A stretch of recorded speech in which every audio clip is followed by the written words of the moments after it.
Sungguhnya bulan Ramadan menjanjikan ampunan yang luar biasa, menjanjikan surga sebagaimana yang telah dijelaskan oleh Nabi sallallahu alaihi wasallam dalam banyak hadisnya. Nabi sallallahu alaihi wasallam bersabda, "Idza jaa Ramadan futihat abwabul jannah wa ghulliqat abwabun nar, sufiddati syayatin." Jika telah datang bulan Ramadan, maka dibukalah pintu-pintu surga.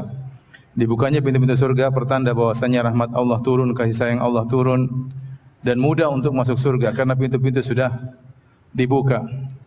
Kemudian pintu-pintu neraka ditutup serta setan-setan dibelenggu. Dalam sebagian riwayat mararatus syayatin, gembong-gembong syaitan dibelenggu yang menunjukkan mereka tidak leluasa untuk menggoda.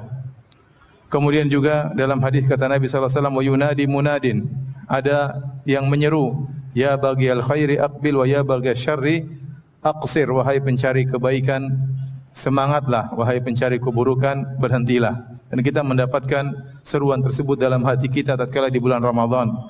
Betapa semangat kita untuk beribadah dan betapa takutnya kita bermaksiat di bulan suci tersebut.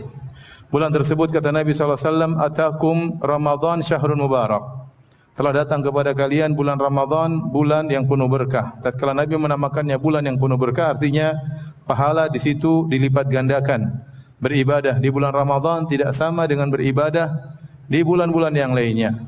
Oleh karenanya Ibnu Abbas mengatakan, kana Nabi sallallahu alaihi wasallam ajwadan nas, adalah Rasulullah SAW orang yang paling dermawan.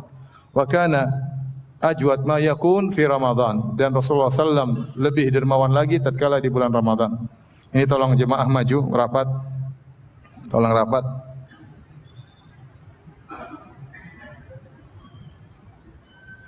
Tolong rapat ya. Jadi kata Ibnu Abbas, wa ajwad ma yakun fi Ramadan, dan Rasulullah SAW lebih dermawan lagi tatkala di bulan Ramadan. Ini menunjukkan tidak mengapa seorang tatkala di bulan Ramadan lebih semangat beribadah daripada hari-hari yang lainnya. Itu suatu perkara yang wajar. Allah menjadikan bulan ini bulan spesial. Bulan spesial. Syahrul Ramadan alladzi unzila fihil Qur'an. Bulan Ramadan yang di situ diturunkan Al-Qur'an. Karena begitu spesialnya bulan Ramadan, sampai Nabi SAW melarang kita berpuasa menjelang bulan Ramadan, agar puasa di bulan Ramadan menjadi spesial. Kata Nabi SAW, idzan tasafa Sya'ban fala tasumu. Kalau sudah lewat tengah Sya'ban maka jangan berpuasa, tidak boleh lagi berpuasa. Kecuali yang biasa puasa sunnah maka silakan melanjutkan. Kata Nabi SAW dalam hadis yang lain, la taqaddamu Ramadan bi shaumi yaumin wala yaumain illa rajulun kana yasumu shauman falyasum. Janganlah kalian mendahului Ramadan dengan puasa sehari atau 2 hari.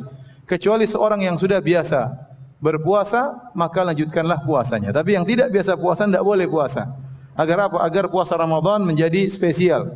Bahkan di hari yang diragukan, misalnya tanggal 30 Sya'ban, ini sudah 1 Ramadan atau belum, Nabi melarang kita berpuasa di hari tersebut.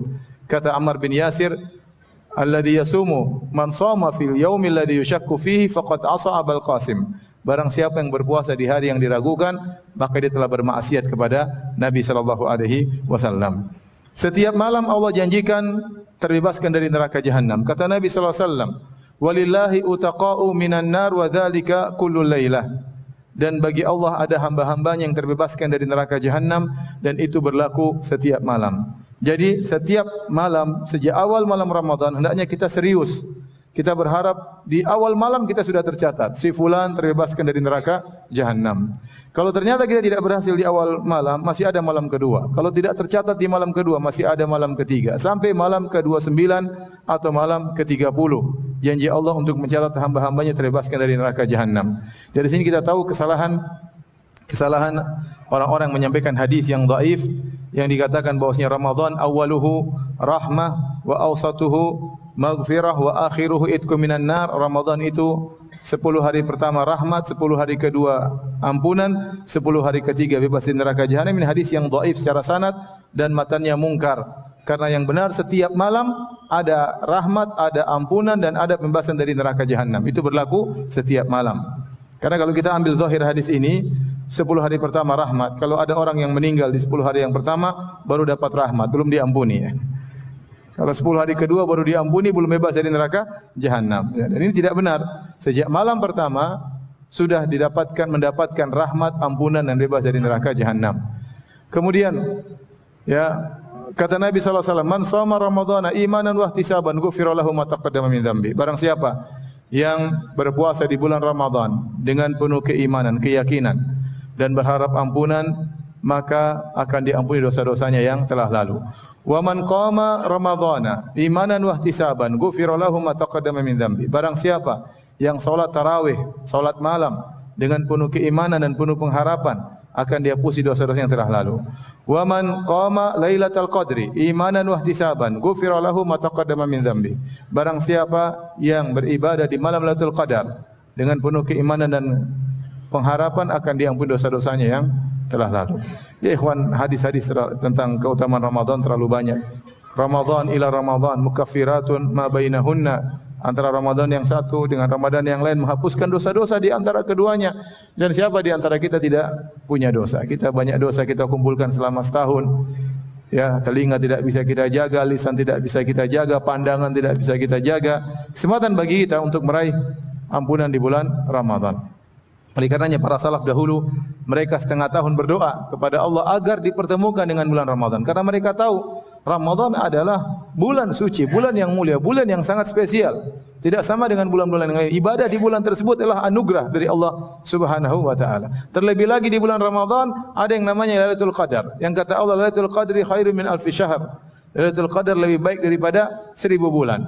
Bayangkan seorang diberi taufik oleh Allah beribadah di malam Lailatul Qadar, ya, dengan ibadah yang diridhai oleh Allah Subhanahu wa taala, seakan-akan dia beribadah 83 tahun.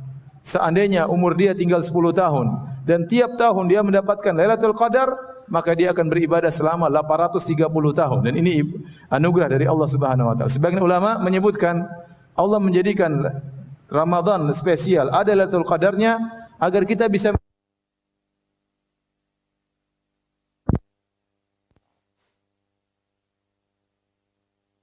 sehingga kalau kita bersaing secara amal ibadah, kita kalah dengan mereka. Maka Allah beri anugerah Lailatul Qadar. Barang siapa diberi taufik oleh Allah beribadah di malam tersebut yang mendatangkan keridhaan Allah, maka dia seakan-akan beribadah 83 tahun. Oleh karenanya ini kesempatan bagi kita, ikhwan dan akhwat, agar kita serius bisa beribadah di bulan Ramadan. Karenanya barang siapa yang bertemu dengan bulan Ramadan, ternyata dia tidak diampuni, maka ini hamba yang celaka. Kata Nabi SAW, syaqiya abdun adraka Ramadan fansalakha falam yukfar lahu. Sungguh celaka seorang hamba yang bertemu dengan bulan Ramadan, kemudian bulan Ramadan lewat dan dia tidak diampuni. Ini hamba yang celaka. Kenapa setiap malam Allah kasih kesempatan, namun sampai lewat 29 hari, 30 hari dia tidak diampuni? Ini hamba yang parah. Ini hamba yang parah. Maka didoakan kecelakaan oleh Jibril dan diaminkan oleh Nabi sallallahu alaihi wasallam, syaqiya abdun adraka Ramadan fansalakha falam yukfar lahu. Celaka seorang hamba bertemu dengan bulan Ramadan dan Ramadan berlalu dan dia tidak diampuni.